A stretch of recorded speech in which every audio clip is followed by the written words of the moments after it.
This is Felis domesticus, more commonly known as the house cat, and we have welcomed them into our homes. Most people today see them as cute, cuddly playthings, but just how long have cats been a part of our lives? All throughout history, we see signs of cats living side by side with people. Is it just a coincidence that cats are always present in past civilizations? Or could there be an even deeper connection we have with cats, going all the way back to society's earliest origins? The ancient Egyptians saw cats as sacred, and at the time, it was a crime to harm a cat, punishable by death. They even had a cat goddess, whose name was Bastet, and she was the protector of pregnant women and children.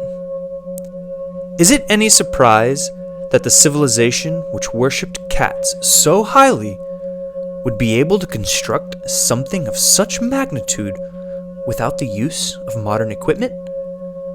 Were cats essential to the development of civilization? If so, what part could they have played in determining the outcome of our history? We know that the ancient Egyptians mummified their cats. Is it possible that the only reason we find cats mummified is because, in fact, they were the ones to teach us this science? The evidence says yes. Although paleontologists can trace the fossil record of certain big cats for millions of years, experts can find no sign of the common house cat until just at the time that human beings discovered agriculture. It's no secret that the Sphinx is the most sacred symbol in ancient Egypt. If you look closely at the statue, you'll notice that the head is out of proportion with the body. And because of this, many experts are beginning to believe it was originally carved as the head of a cat. Some geologists say that if you accurately date the Sphinx, the timeline gets pushed back to around 10,500 BC, just when the Sphinx was facing the constellation Leo. Is this the clue that's been right in front of us this whole time? Ancient megalithic site Göbekli Tepe, dated to the same time that the Sphinx was facing Leo, has baffled archaeologists for years. Hunter-gatherers in this time were thought to be so unsophisticated as incapable of creating something so complex. But it just so happens that this was built at the dawn of agriculture, just when the first evidence of cats shows up on the scene. Those same archaeologists have stated that Göbekli Tepe could be the first holy location, possibly the birthplace of all religion.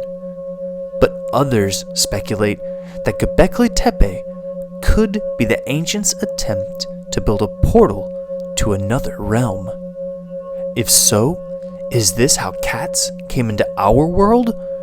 Or could it be that cats used their own portal to transport here, and Göbekli Tepe is the remains of that technology?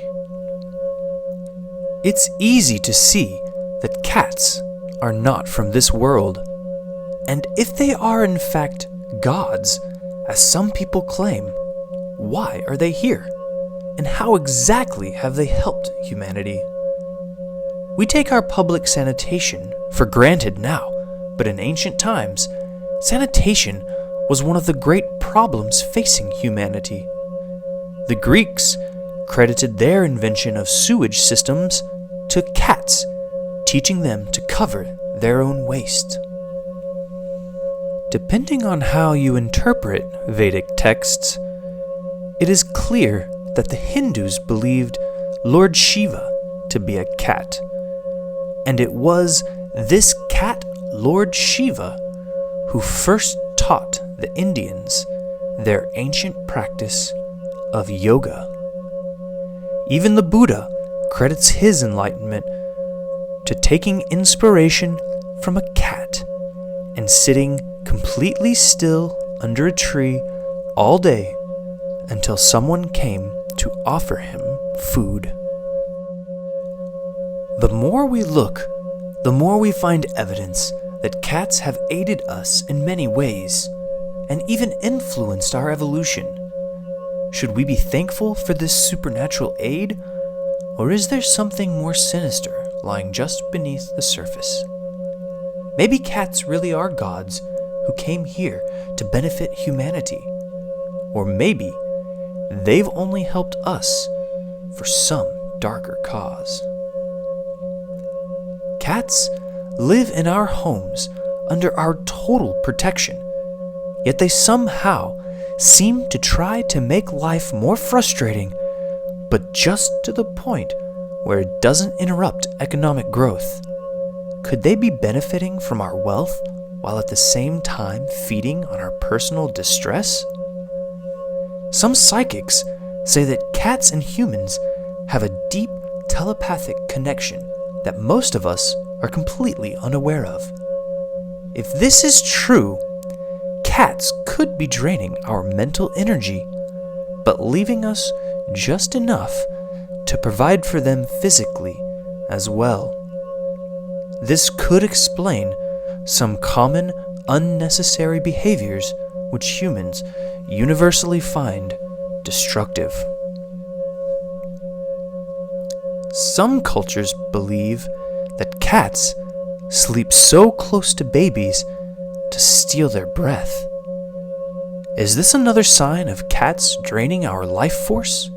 Or, as one pet phrenologist argues, is this how the cats are getting their messages into our head at such an early age? But why would they need our help? And what exactly do they really want?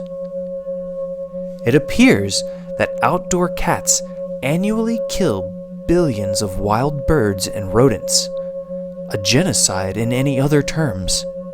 Is it any wonder that since cats helped humans begin agriculture, we have been experiencing what scientists call a mass extinction?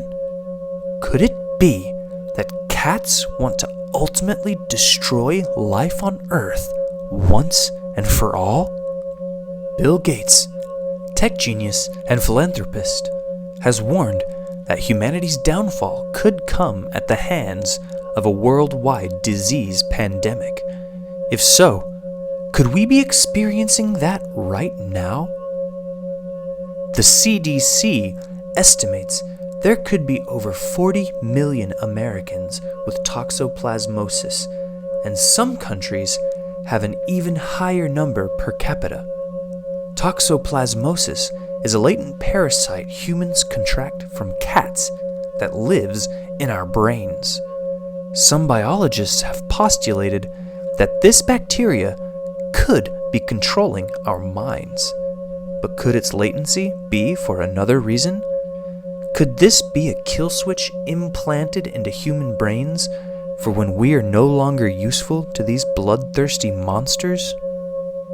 Presidents Trump and Obama have come together for their first joint agreement to warn the American people of the threats cats present to national security. It is unwise at this moment to act any differently toward our feline populations. If they notice any difference in treatment, they may activate a protocol to swiftly remove any obstacle to their ultimate goal, President Obama said, while Trump nodded along in agreement. We should definitely not give them any cause for alarm. We shouldn't change our behavior toward our own cats, or they could activate toxoplasmosis as a kill switch, or even open a portal at Göbekli Tepe which could swallow the whole world. We should just be vigilant and neuter as many cats as possible until we can find a better solution. It is unclear now if humans will ever be able to break our bonds to cats, but there is one weapon we just might have in the fight against these interdimensional energy vampires. Man's best friend. Come back next week to find out just how dogs could be the savior we need.